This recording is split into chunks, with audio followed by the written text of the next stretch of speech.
Assalamualaikum warahmatullahi taala wabarakatuh. Salam sejahtera buat kita semua. Bapak-bapak, ibu-ibu, saudara-saudara, dan teman-teman, baik di grup Facebook maupun di grup WA yang saya cintai dan saya hormati. Pada kesempatan kali ini saya ingin memberikan suatu pandangan atau wawasan tentang sakit asam lambung gitu ya. Jadi sebetulnya sakit asam lambung ini itu masuknya itu ada dua sisi gitu ya, dua sisi. Pertama itu dari sisi fisik ya, kita melihatnya dari sisi fisik. Seperti misalnya adanya bakteri H. pylori yang masuk ke dalam tubuh atau dalam lambungnya. Kemudian yang kedua itu kemudian ya dari sisi fisik juga itu karena adanya pola makan yang sembarangan gitu ya, pola makan yang sembarangan sehingga menyebabkan lambungnya terkena ini penyakit gitu ya. Kemudian yang kedua itu dari sisi psikis ya, dari sisi psikis. Jadi masuknya asam lambung bisa juga dari sisi psikis, misalnya antara lain ya, itu adanya tekanan batin ya, tekanan batin, stres atau depresi ya. Nah, ketiga hal ini sebenarnya menyangkut kejiwaan, tapi akhirnya menimbulkan sakit asam lambung gitu ya, karena adanya tekanan, stres dan depresi itu membuat asam lambung meningkat ya, kadarnya maupun jumlahnya gitu ya, jumlah asam lambungnya. Demikian ya, jadi ada dua sisi tadi, dari sisi psikis, kemudian dari sisi fisik gitu ya, dari fisik dan psikis. Kemudian yang saya perlu uraikan di sini ya, mengenai bagaimana kita mengatasinya gitu ya, mengatasinya hal-hal ini gitu ya. Itu akan saya uraikan ya, itu ada tiga pola ya yang berkaitan dengan adanya penyakit asam lambung ini. Yang pola ini yang harus kita jaga supaya kita bisa tidak terkena sakit asam lambung, atau walaupun terkena tapi akan bisa hilang ya, bisa hilang tanpa membutuhkan obat-obatan gitu ya. Jadi yang pertama itu kita harus menjaga pola makan ya, pola makan. Pola makan ini ya itu banyak yang teman-teman ya yang meremehkan tentang pola makan ini gitu ya. Jadi ada beberapa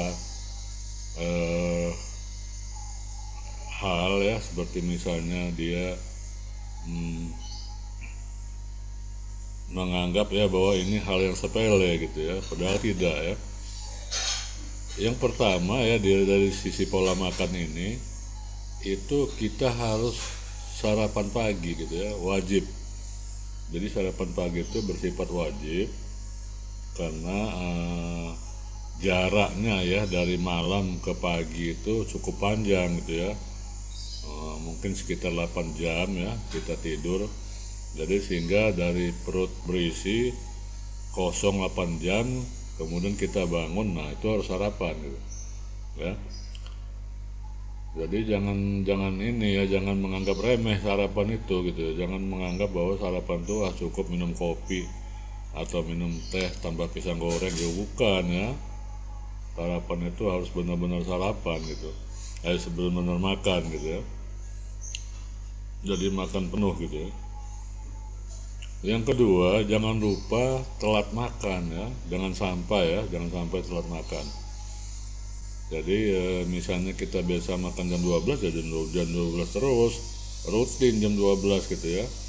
Jangan sampai nanti jam 12 biasa makan tapi nanti makannya jam 3 jam 4. Nah itu namanya telat makan.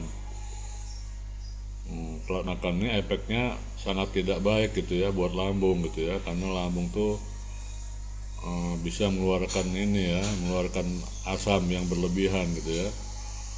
Jadi karena dia jadi seperti kita orang kalau kita lapar kan, itu kan perut kita kan sakit melilit, nah itulah begitu. Itu artinya ada protes ya dari perut kita atau lambung kita karena tidak diberi asupan makanan gitu ya. Jadi kita tidak boleh telat makan, apalagi kalau sampai lupa makan gitu ya. Jadi dari tadinya makan siang jam 12 kemudian baru makan nanti jam 3 jam 4, karena sudah tanggung akhirnya langsung itulah jadi makan malamnya atau makan sorenya. Jadi makan siang dan makan malam itu sekaligus gitu. Nah itu yang tidak boleh. Itu yang dari sisi kita harus menjaga. Yang pertama tadi ya, kita harus menjaga pola makan ya, pola makan. Kemudian yang kedua itu kita harus menjaga pola pikir gitu ya. Pola pikir ini menyangkut hal-hal ya yang bersifat negatif di dalam diri kita gitu ya. Jadi kita harus berusaha supaya sifat negatif itu dihilangkan gitu ya, dihilangkan berangsur-angsur ya. Jadi sifat negatif itu antara lain ya, seperti misalnya iri, dengki ya, cemburu, sedih ya, kemudian suka fitnah gitu ya, suka menggunjing, suka mengadu domba ya, suka menjelek-jelekan orang ya, kemudian suka marah-marah ya, marah-marah pada anak juga termasuk dalam kategori pola pikir ini gitu ya. Jadi kita harus selalu menjaga jiwa kita atau pola pikir kita ya menjadi yang arah yang lebih baik gitu ya, lebih baik, yang sehingga semuanya itu akan membuat kita berubah gitu ya, dan mensugesti diri kita agar kita menjadi sehat gitu ya. Itu yang dari pola pikir. Kemudian yang ketiga itu adalah pola hidup ya. Nah pola hidup ini kita jangan sampai istilahnya depresi atau stres ya. Nah itu tolong itu dihindari gitu ya, dihindari akar-akar penyebabnya gitu ya. Jadi kita di dalam pola hidup ini kita harus tetap tenang ya, santai, bersabar ya, bertahan gitu ya. Kita harus selalu misalnya melakukan hobi yang baik ya, mencari kegiatan yang misalnya silaturahmi pada teman-teman, atau ikut kegiatan masjid, atau ikut kegiatan 17 Agustus. Pokoknya kita harus mengalihkan ya hal-hal yang sifatnya istilahnya akan kita mengalihkan itu supaya kita tetap tetap selalu bergembira, senang gitu ya. Jadi itu bisa kita lakukan misalnya jalan-jalan atau kita misalnya rekreasi. ya, mencari hobi baru ya, mancing atau apa gitu ya.